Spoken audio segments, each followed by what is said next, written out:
بسم اللہ الرحمن الرحیم۔ ویلکم ٹو مائی چینل جوہر علم۔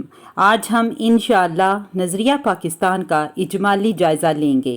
ان کی جمعیت کا ہے ملک و نسب پر انحصار، قوت مذہب سے مستحکم ہے جمعیت تیری۔ بر صغیر میں مسلمان ہمیشہ اسلامی اقدار کو فروغ دینے کی کوشش کرتے رہے، لیکن جب کفر و الحاد نے سر اٹھانے کی کوشش کی تو مسلمان علماء نے اپنی پوری ذمہ داری کا ثبوت دیا۔ حضرت مجدد الافسانی نے جلال الدین محمد اکبر کے دین اکبری کے خلاف آواز اٹھائی تو انہیں جہانگیر کے دور میں قید و بند کی صعوبتیں برداشت کرنا پڑیں۔ انہی کی کوششوں سے شاہ جہاں اور اورنگزیب دین کے خادم بنے۔ انگریزوں کی برصغیر میں آمد مغل سلطنت کے زوال کا سبب بنی۔ رہی صحیح کسر سلطان حیدر علی اور ٹیپو سلطان کے غداروں میر جعفر اور میر صادق نے پوری کر دی۔ جعفر از بنگال، صادق از دکن، ننگے ملت، ننگے دین، ننگے وطن۔ ان کے بعد شاہ ولی اللہ اور ان کے صاحبزادوں نے مسلمانوں کی اخلاقی اور معاشرتی برائیوں کو دور کرنے کے لیے اصلاحی تحریک شروع کی۔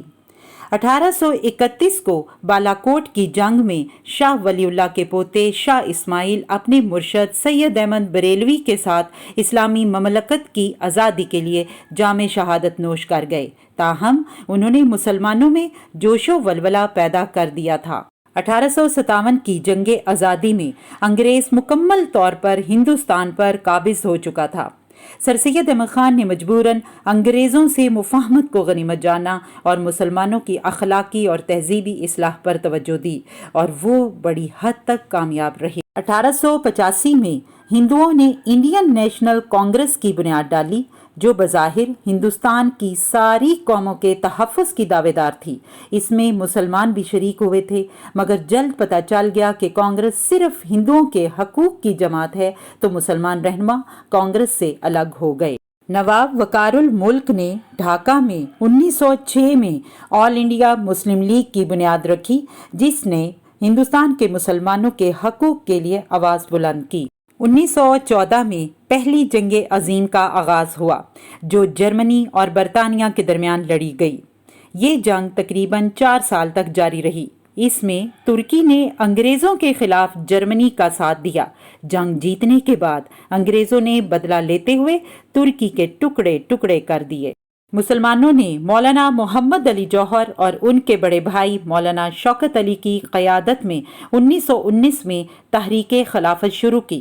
اس کے مقابلے میں ہندوؤں کی شودی اور سنگٹھن تحریک شروع ہوئی، جن کا مقصد مسلمانوں کو زبردستی ہندو بنانا اور مسلمانوں کو ختم کرنا تھا۔ 1928 میں نہرو رپورٹ نے مسلمانوں کے الگ وطن کے مطالبے کو مزید مضبوط کر دیا۔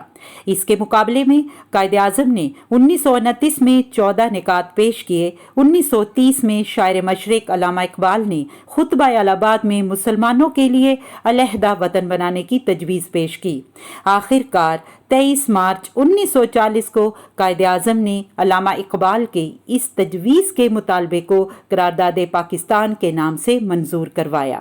اس طرح قائد اعظم کی شبانہ روز محنت رنگ لائی اور پاکستان ایک آزاد اسلامی ریاست کی شکل میں دنیا کے نقشے پر 14 اگست 1947 کو ابھرا۔ نظریہ پاکستان کی بنیاد اور مقصد یہ ہے کہ اسلام ایک مکمل ضابطۂ حیات ہے۔ اسلامی اقدار کے بغیر نظریہ پاکستان نامکمل ہے، یعنی مسلمانوں کو ایسی سرزمین کی بے حد ضرورت تھی جہاں چاروں صوبوں کے مسلمان اسلامی اقدار، روایات اور تہذیب و تمدن کے ساتھ آزادانہ طور پر زندگی گزار سکیں۔ نظریہ پاکستان کی حفاظت ہمارا اولین فریضہ ہے، تاکہ نہ صرف ہم اپنی آنے والی نسلوں کو یہ باور کروا سکیں کہ پاکستان کیوں بنا، بلکہ اپنے دشمنوں کو بھی یہ بتا سکیں کہ ہمارے وطن کی بنیاد ان سنہری اصولوں پر قائم ہے جو اسلام کی کور ویلیوز ہیں۔ ہم اپنے ملک کے ہر صوبے کا چلتا پھرتا اشتہار ہیں۔ ہم اپنے کردار سے قوم کی نمائندگی کر رہے ہیں، لہٰذا بینگا پاکستانی ہمیں نظریہ پاکستان کی حفاظت اللہ اور اس کے رسول کے دین پر عمل کر کے اس طرح کرنی چاہیے کہ بروز حشر ہم اللہ اور اس کے رسول صلی اللہ علیہ وآلہ وسلم کے سامنے سرخ رو ہوں۔ آئیے ہم اپنے ملک کو صحیح معنوں میں اسلامی فلاحی ریاست بنانے میں اپنا کردار ادا کریں۔ اللہ ہمارے ملک کو رہتی دنیا تک سلامت رکھے، آمین۔ پاکستان زندہ باد، قائد اعظم پائندہ باد۔